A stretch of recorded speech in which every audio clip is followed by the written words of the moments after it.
satu-satunya perawat yang menjadi direktur rumah sakit adalah beliau sebagai jabatan gitu. Kalau namanya jabatan atau puncak tertinggi satu institusi, itu biasanya tetap aja terkait dengan link-link politik.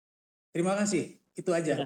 Sebagai pimpinan yang dari perawat, adakah strategi khusus untuk meningkatkan dan mengembangkan organisasi perawat itu sendiri? Mari bisa dijelaskan bagaimana teman-teman perawat ini ketika duduk dan menjadi kader politik, kemudian terpilih menjadi anggota Dewan atau anggota DPR RI, tidak punya kewenangan penuh, Pak, untuk bisa memajukan profesinya, Pak. Seperti apa ya, Pak ya? Cara bekerja Bapak itu seperti apa di rumah sakit itu? Apa tantangan terbesar untuk tenaga kesehatan, terutama perawat, menjadi pimpinan, terutama direktur di rumah sakit? Dipimpin oleh seorang perawat.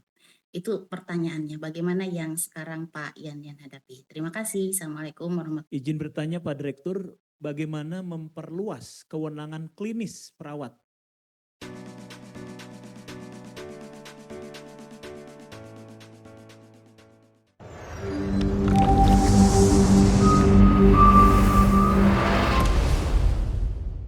Materinya, dan beliau ini sebetulnya berkarir betul tadi bukan hanya di bidang politik, tapi beliau dari mulai pendidikan SPK ya, SPK lulus di tahun 1993 dan beliau melanjutkan ke D3 keperawatan Depkes Bogor, baru berlanjut ke manajemen ekonomi di situ S1 dan S2-nya di FKM UI jurusan ekonomi, dan akhirnya satu-satunya perawat yang menjadi direktur rumah sakit adalah beliau sebagai pecah telur di Provinsi Jawa Barat di DPW PPNI. Luar biasa, terima kasih, saya bangga, senang, juga bahagia, dan di sini ada mahasiswa saya dari Bakti Kencana bahwa perawat itu tidak hanya jadi perawat tapi jadi entrepreneur, walaupun loncat jadi direktur rumah sakit, luar biasa. Nah, sekarang kita buka sesi tanya jawab. Silahkan mau raise hand atau saya langsung yang mau bertanya, kesempatan yang luar biasa. Mangga kami persilahkan dari DPK, DPD, juga mahasiswa untuk bisa bertanya langsung. Salah satu dari perawat yang sudah sukses di dunia rumah sakit yang menjadi direktur rumah sakit. Mangga kami persilahkan sesi tanya jawab. Izin bertanya, Bapak. Ya, terima kasih. Sebutkan nama dan asalnya. Mangga, langsung saja. Ya, mohon izin bertanya, kami TMI Misbahul Muslim dari DPK Rumah Sakit Pantura Sentot Indramayu. Ya. Bapak Yanyan, mohon izin bertanya, Pak. Barangkali bisa dijelaskan bagaimana teman-teman perawat ini ketika duduk dan menjadi kader politik, kemudian terpilih menjadi anggota Dewan atau anggota DPR RI, tidak punya kewenangan penuh, Pak, untuk bisa memajukan profesinya, Pak. Seperti apa ya, Pak ya? Apakah karena memang kita lemah atau bentuk dukungannya tidak ada begitu, Pak? Iya. Langsung jawab Pak Agus? Atau langsung saja Kang. Oh, langsung ya. Terima Silakan kasih. langsung saja. Ya, jadi tadi dari Moiza Muslim ya memang pada saat kita misalnya kalau kami rumah sakit pemerintah ya sebagai ASN maka kita tidak masuk di kader daripada partai politik ya. Akan tapi tugas kita sebetulnya dengan kewenangannya bagi teman-teman perawat yang menjadi ASN adalah kuncinya adalah bekerja terbaik sesuai dengan kewenangan kita. Ya, bekerja terbaik sebagai kewenangan kita dan biarlah semua stakeholder, Kang Agus, untuk menilai bagaimana kita bekerja gitu. Itu menjadi kata kunci sehingga sehingga kalau menurut saya ini menjadi sangat penting untuk jangan sampai kita adalah bagian daripada suatu permasalahan. Nah, jadi kuncinya sesuai dengan kewenangan kita, bekerjalah yang terbaik dimanapun kita ditempatkan. Nah, kuncinya itu biar seluruh stakeholder menilai kinerja kita. Ya, ini yang pertama. Yang kedua, kalau teman-teman yang tadi di luar ASN yang diperbolehkan masuk di kancah-kancah politik seperti misalnya terlibat di dalam kader politik, menjadi pengurus partai politik, maka tools-nya Bapak Ibu sekalian itu sudah ada dan sudah diperbolehkan Bapak Ibu mau menjadi anggota dewan. Ya, dan tadi juga sudah ada perawat yang menjadi anggota dewan, menjadi anggota DPRD. bahkan menjadi kepala daerah pun bisa kalau Bapak Ibu non ASN yang bekerja di jalur politik. Nah, bagaimana terkait dengan kewenangan? Nah, kewenangannya adalah ada kewenangan kolaboratif, kewenangan distributif. Contohnya, pada saat Bapak Ibu teman-teman tadi mungkin ada perawat yang sebagai ketua Komisi 3 ya di DPRD kota. Itu adalah salah satunya mempunyai kewenangan di dalam bermitra dengan sektor kesehatan. Jadi dinas kesehatan, rumah sakit, salah satunya. Maka sebagai ketua Komisi 3 mempunyai kewenangan dengan mitranya dalam kontrol terhadap pelayanan kesehatan. Nah, kewenangannya nih, karena kewenangan eksekusi tetap ada di kepala daerah.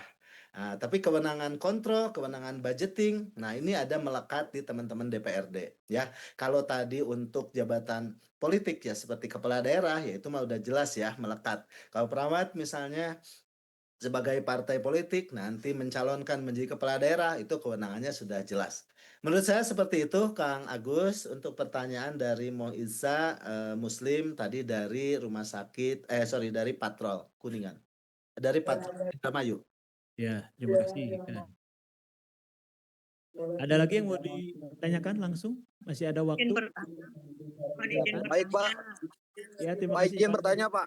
Ya, silakan Sebelumnya Ibu. perkenalkan nama saya Muhammad Eja Poyan.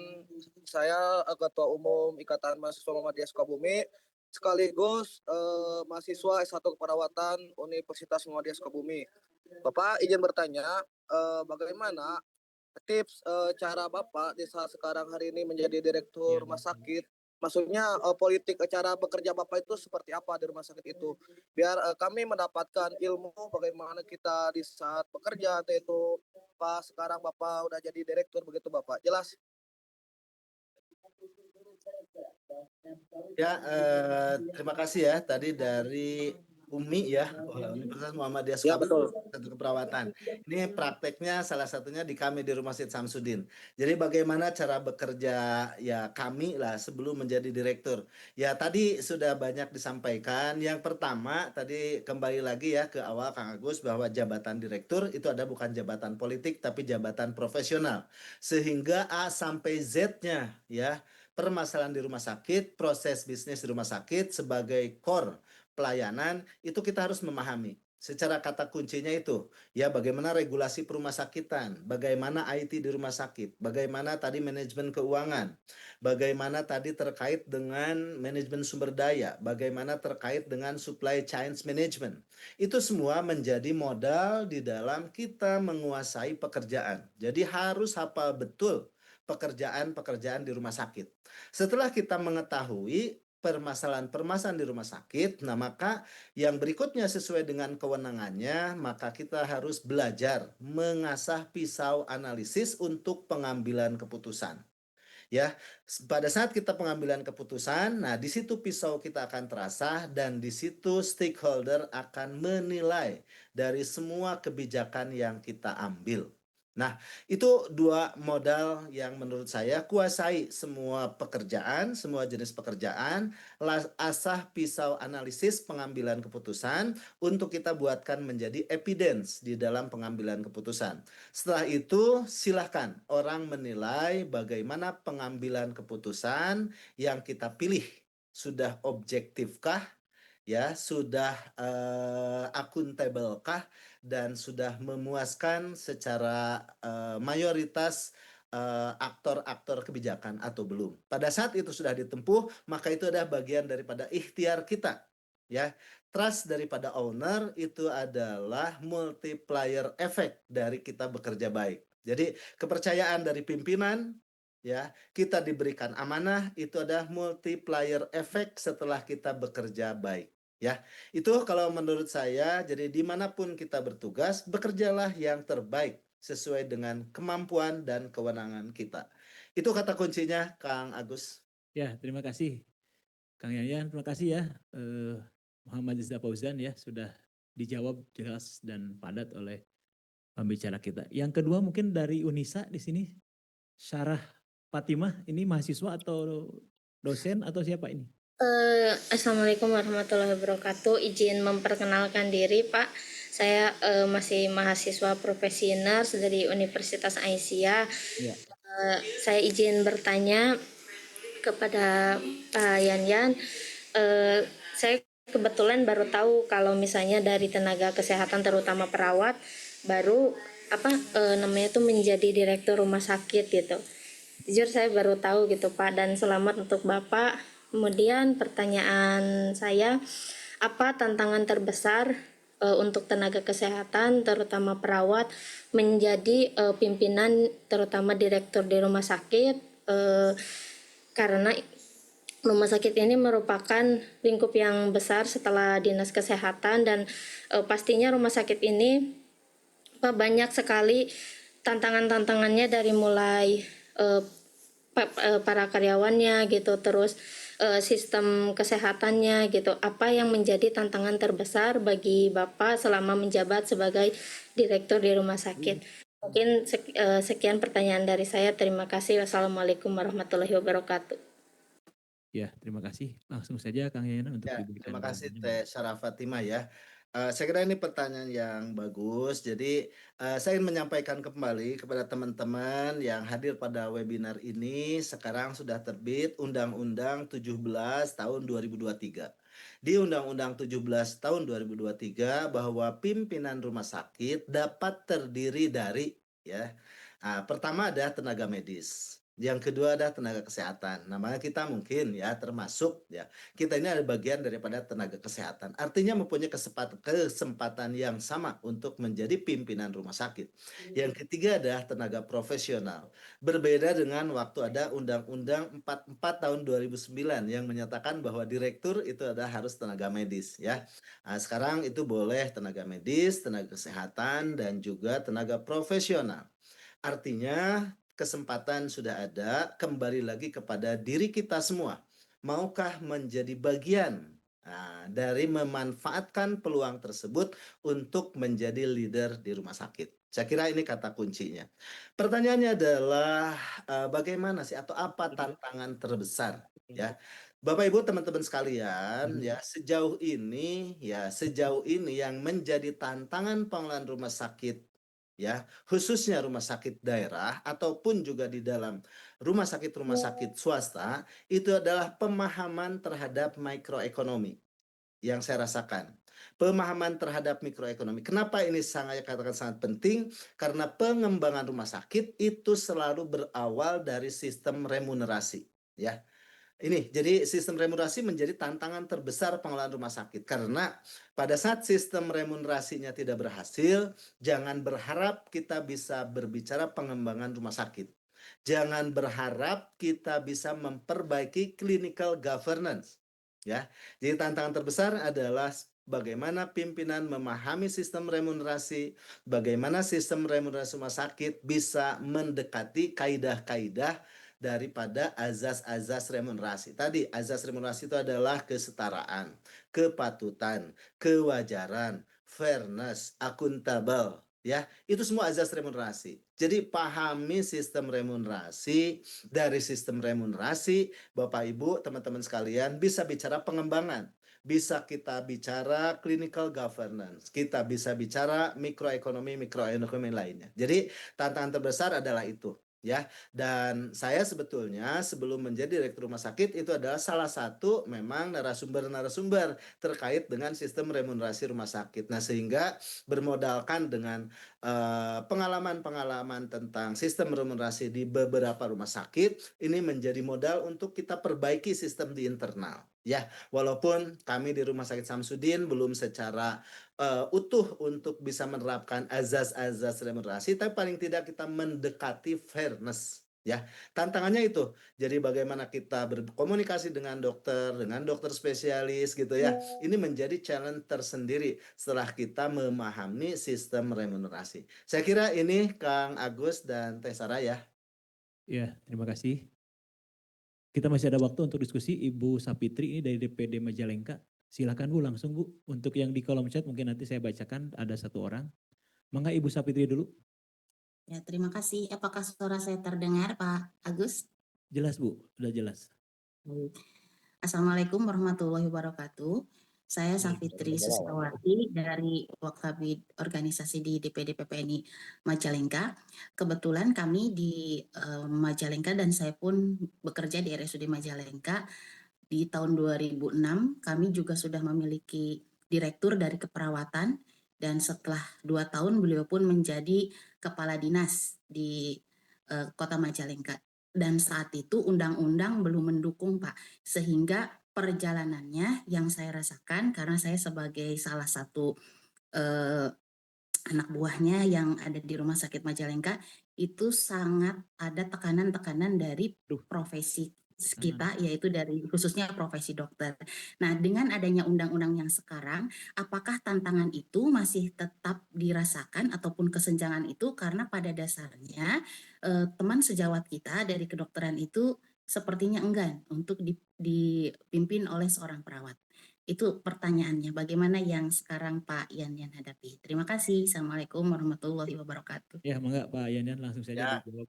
Ya, jadi memang tantangan terbesar adalah itu. Jadi saya kembali lagi sih sebetulnya ke jawaban-jawaban yang tadi sudah disampaikan. Yang pertama adalah tetap dasarnya itu adalah performa.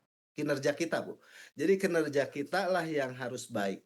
Ya, jadi aspek-aspek leadership seperti hubungan interpersonal, bagaimana komunikasi asertif, ya, bagaimana tadi kita perlakuan terhadap teman-teman yang kita pimpin, ini menjadi modal utama.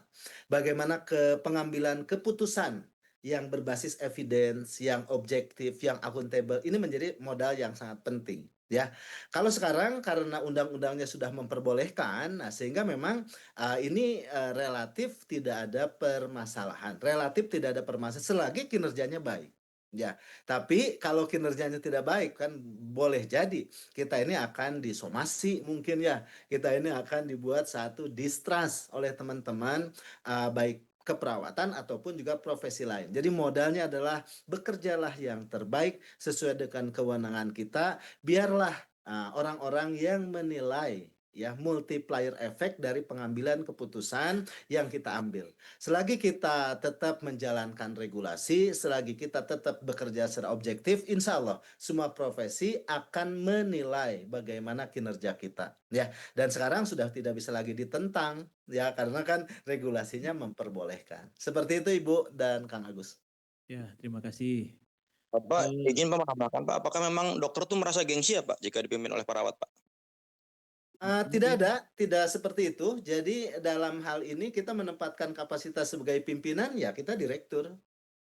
Yang menandatangani SPK RKK mereka adalah kita sebagai pimpinan. Jadi tidak ada kata gengsi, yang penting kita bisa menempatkan posisi kita sebagai pimpinan, sebagai direktur.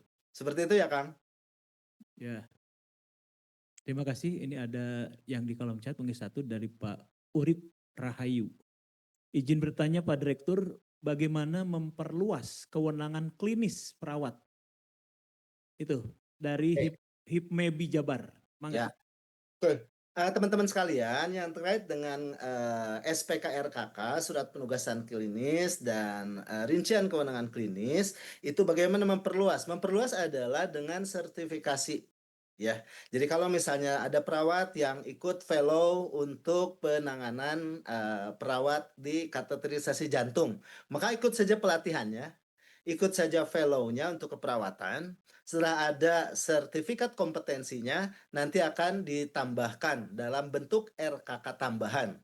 Ya, sehingga dia memiliki kewenangan tambahan untuk misalnya menjadi asisten di kateterisasi jantung. Nah, seperti itu contohnya. Seperti itu Kang Gus. Ya, terima kasih. Itu masih ada 2 raisen. Mangga, Kang Rudi Hartono. Baik, terima kasih Pak. silakan, Sebelumnya mohon maaf tidak bisa on cam. Sebelumnya terima kasih buat Bapak moderator yang sudah memberikan waktu, dan yang saya hormati buat Bapak narasumber, Bapak Direktur, Sampurasun sebelumnya.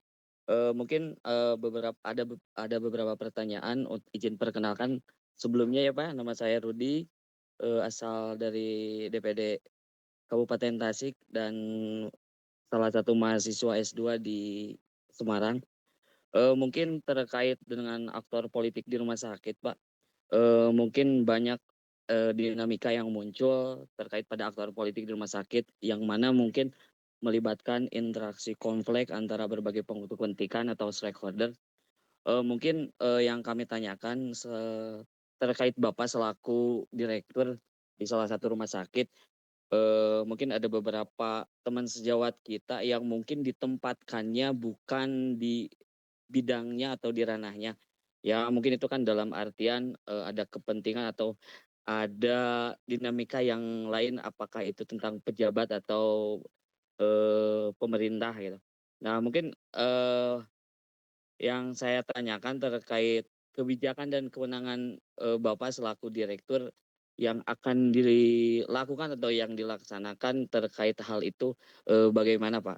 Mungkin segitu Pak. Terima kasih. Assalamualaikum warahmatullahi wabarakatuh. Waalaikumsalam warahmatullahi wabarakatuh. Ya, Monggo terima kasih ya dijawab. Kang atas pertanyaannya. Jadi seperti ini ya Bapak Ibu teman-teman sekalian, pada saat kita sudah ditetapkan, diberikan amanah sebagai pimpinan, maka tadi saya sampaikan berulang-ulang ya, pengambilan keputusan ini yang perlu dilakukan ya istilahnya pisau pengambilan keputusannya harus terus diasah gitu ya Kang Agus.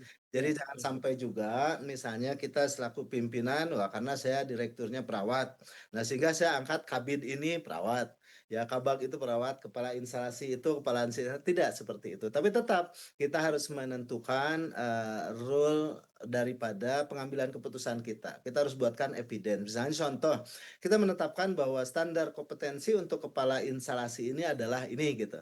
Nah, standar kompetensi itulah misalnya pendidikan ini. Nah, kita tentukan pengalaman kerjanya, kita tentukan tingkat pendidikannya, pelatihannya. Nah, berikutnya kita tentukan misalnya untuk seleksi siapa yang akan menjadi kepala instalasi. Sehingga pada saat nanti dilakukan secara objektif dan hasilnya misalnya itu jatuh kepada ya teman-teman kita di perawat, nah maka kita hasilnya akan relatif lebih diterima daripada kita misalnya nepotisme lah gitu. Nepotisme ini dijadikan ini dijadikan ini, tapi tidak ada dasar.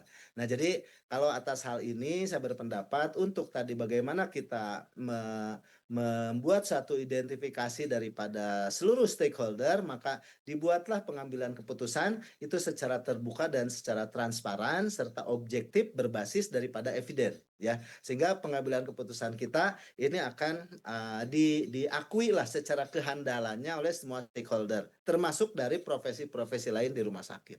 Seperti itu Kang Gus. Ya, terima kasih. Satu lagi Kang, ini Kang Henry nih dari IPDI Jabar nih. Oh, mangga. Silakan Kang Henry, langsung Kang Henry ya, silakan. Ya, Assalamualaikum, perkenalkan saya Henry Firmansyah, perwakilan dari IPDI Jabar. Izin bertanya Pak Direktur,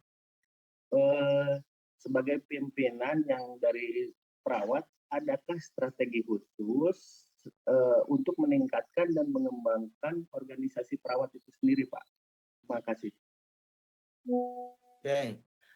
Terima kasih. Kalau yang terkait dengan ini ya itu sama. Jadi kita tetap sebagai pimpinan itu semua OP yang ada di rumah sakit itu adalah anak kita gitu. Ya.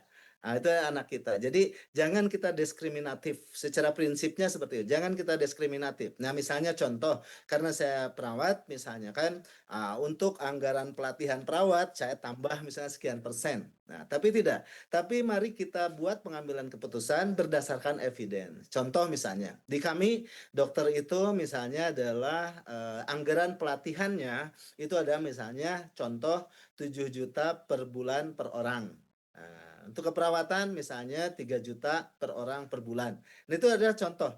Dan angkanya dapat dari mana? Dari diskusi bersama direksi, dari diskusi dengan perencanaan, dari diskusi dengan kepala bidang pendidikan, dari diskusi dengan ketersediaan anggaran dari keuangan. Nah, jadi sehingga seperti itu. Jadi terkait dengan pengembangan profesi, berupaya untuk seobjektif mungkin sesuai dengan kemampuan rumah sakit dan diambil keputusan secara bersama dan disosialisasikan ya. Karena jadi jangan sampai kita mengambil keputusan yang salah. Kita tendensius kepada profesi tertentu dan juga kita tidak mengambil keputusan yang mendiskreditkan profesi tertentu. Jadi kita cukup seobjektif mungkin saja. Nah, seperti itu. Seperti itu ya, Kang. Ya, terima Ya, kasih. terima kasih. Alhamdulillah Assalamualaikum. semua jawaban sudah dijelaskan ya. Satu lagi bisa nggak? Korupsi. Oh siap, dari mana Kang? Baik, Andy. saya Jandy dari Oh Cirebon. DPW ya? DPW ya? Ya betul, Iya, kebetulan yang pengurus pengurus boleh, kalau DPW. pengurus boleh. Oh. Mangga, mangga. Baik Pak Direktur, juga yang lain yang saya banggakan dan saya hormati. Tadi di awal pembicaraan dari Bapak Direktur ke jabatan Direktur Utama Rumah Sakit, kalau tidak salah dengar murni karena kemampuan gitu, dan itu jabatan karir.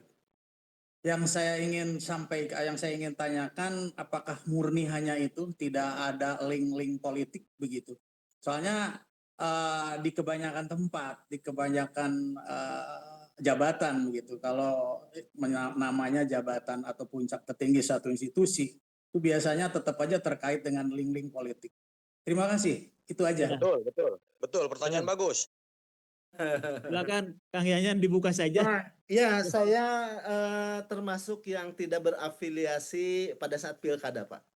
Jadi saya murni saja bekerja, saya tidak berafiliasi kepada tiga calon pasangan kemarin pada saat pilkada Kota Sukabumi. Jadi saya kerja saja, pada waktu itu saya PLT, saya kerja saja modalnya dan biar pimpinanlah yang menilai. Karena saya nggak mau salah langkah. Saya ikut ke salah satu pasangan, kalau saya ikut ke salah satu pasangan maka pada saat itu tidak menang, misalnya saya jadi diganti, atau misalnya saya mendukung ke salah satu pasangan, nanti saya ingin didefinitifkan, tidak. Jadi saya mah bekerja saja dan saya termasuk yang sami nawato. Nah, kalau saya diganti silahkan. Ya, kalau saya mau didefinitifkan silahkan. Ya, alhamdulillah Pak Wali Kota kami Sukabumi memberikan amanah itu kepada saya. Jadi saya tidak termasuk berafiliasi ke salah satu partai politik pada saat kontestasi pilkada kemarin. Dan saya juga sudah diarahkan sama wali kota sekarang, janganlah meminta bantuan-bantuan. Misalnya minta bantuan kepada DPRD, minta bantuan kepada ini, saya ingin didefinitifkan atau ingin dipilih, tidak. Jadi saya mah kerja saja, silakan Pak Wali yang menilai bagaimana kerja saya. Termasuk Seperti itu, kepada Pak. yang menang juga ya Pak ya? Tidak melakukan lobby-lobby atau pendekatan yang Oh, lebih tidak, dari tidak. biasa? Biasa aja. Baik, Ya, kalau saya baik, terima kerja kasih. aja, silakan Pak Wali Kota menilai bagaimana saya bekerja. Kalau misalnya Pak Wali Kota, oh nggak seneng ya gitu, enakan ya direktur Ya, teh, ya saya ya. diganti silahkan. Setiap prinsip saya. Berarti Bapak termasuk etos kerja sangat baik dan garis tangannya hebat sekali. Terima kasih. Insya Oke. Allah. Ini artinya Kalau Kota Sukabumi Sip, lebih Andy. fair, tidak seperti kabupaten lain. Ya. Ini ada satu lagi nih Kang. Ini udah resen satu lagi, kasihan. Rosiana Dewi, mangga silakan langsung to the point. Ya, mohon izin Bapak. Perkenalkan saya Rosiana Dewi dari Stikes Indramayu sebagai mahasiswa S1 Keperawatan. Saya Bapak izin Ali nih. bertanya kepada Pak Yayan. Menurut Bapak apa saran terbaik yang bisa Bapak berikan kepada mahasiswa keperawatan yang baru lulus untuk bisa membantu saya beradaptasi di lingkungan klinis yang sebenarnya? Terima kasih Bapak. Wassalamualaikum warahmatullahi wabarakatuh. Waalaikumsalam. Ya, kata kuncinya adalah adaptif ya tadi. Adaptif itu adalah bagaimana kita pandai membaca situasi. Ya, setelah kita pandai membaca situasi, maka pelajarilah job desk dan kewenangan kita. Apa tugas kita, apa kewenangan kita. Ya, setelah kita mempelajari job desk dan kewenangan kita, maka perbaiki hubungan interpersonal. Karena dari hubungan interpersonal yang baik inilah kita akan menjadi adaptif. Nah, kalau menurut saya seperti itu, Kang Agus.